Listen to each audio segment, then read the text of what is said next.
नमस्कार, मेरा नाम दिनेश यादव है। दिल्ली किसका के इस एपिसोड में आपका स्वागत है। आज इस वीडियो में हम आपको एक और वीआईपी हॉट सीट का समीकरण समझाने जा रहे हैं, जहां से सीएम आतिशी खुद विधायक भी हैं। जी हाँ, समझ गए होंगे आप। कालका जी सीट का समीकरण आज हम आपको इस वीडियो में समझाने जा रहे हैं। साथ ही आपको ये भी बताएंगे कि इस बार कालका जी सीट से किसका पलड़ा भारी है और उसकी वजह क्या है। तो सबसे पहले आपको बता देते हैं कि इस बार आमने सामने की लड़ाई में कालका जी से कौन कैंडिडेट हो सकता है। बता दें कि आम आदमी पार्टी ने सीएम आतिशी को कालका जी सीट से इस बार अपना उम्मीदवार बनाया है।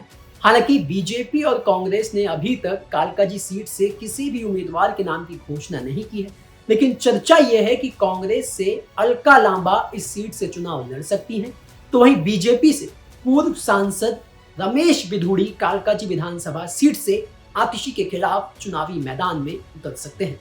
अब बात अगर कालकाजी विधानसभा सीट पर हुए बीते 3 चुनावी नतीजों की जाए तो आपको बता दें कि साल 2013 में बीजेपी के हरमीत सिंह ने कालकाजी विधानसभा से 2044 वोटों से जीत दर्ज की थी। साल 2015 में आम आदमी पार्टी के अवतार सिंह कालका 19,769 वोट से जीते थे।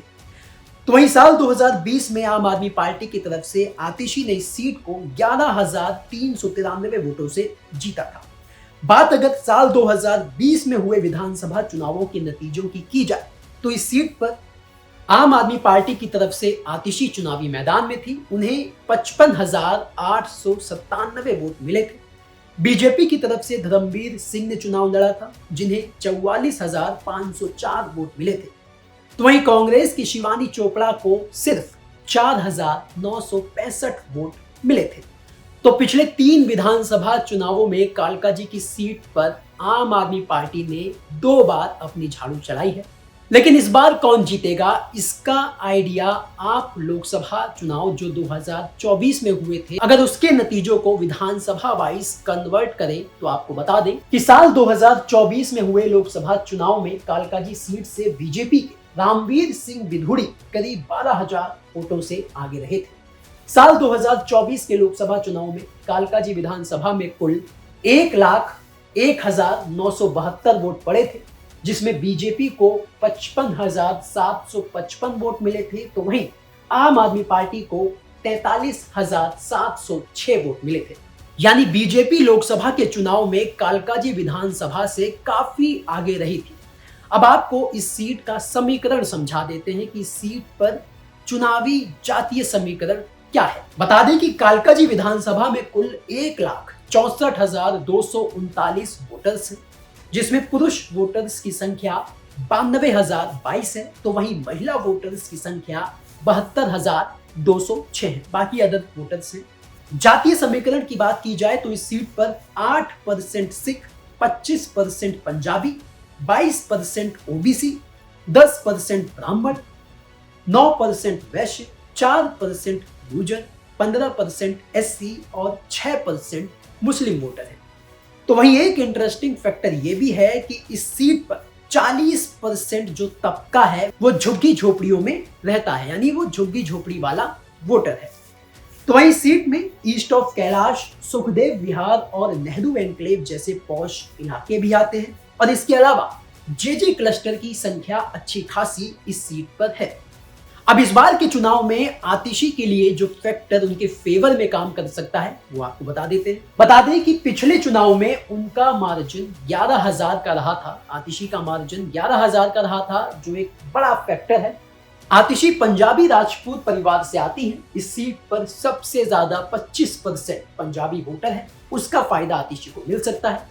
मौजूदा समय में आतिशी को सीएम होने का भी फायदा मिल सकता है। कालका जी विधानसभा के 3 वार्ड में से 2 वार्ड पर जेजे क्लस्टर की संख्या ज्यादा है, जो साल 2013 के बाद से आम आदमी पार्टी का परंपरागत वोटर बन गया है। महिला उम्मीदवार होने से महिला वोटर्स का झुकाव आतिशी की तरफ हो सकता है, और इस सीट पर 40% वोटर झुग्गी झोपड़ी में रहने वाले हैं, जो सरकार की फ्री योजनाओं के बड़े लाभार्थी माने जाते हैं। तो वहीं सीएम आतिशी के खिलाफ इस बार के चुनाव में जो फैक्टर काम कर सकता है वो भी जान लीजिए। बता दें कि साल 2024 के लोकसभा चुनाव में बीजेपी ने यहां से करीब 12,000 वोटों की लीड ली थी। कालकाजी विधानसभा में 3 वार्ड हैं और तीनों ही वार्ड पर निगम के चुनाव में बीजेपी ने कब्जा किया था। सीएम आतिशी के सामने इस बार हैवीवेट कैंडिडेट होंगे। कुल 21% एससी और मुस्लिम वोटर हैं इस सीट पर, जो कांग्रेस इस बार अपने इस वोट बैंक को हथियाने की पूरी कोशिश में जुटा हुआ है। साल 2020 में आतिशी का मार्जिन करीब 11,000 का था, लेकिन हैवीवेट कैंडिडेट उनके सामने होने से ये मार्जिन बढ़ सकता है।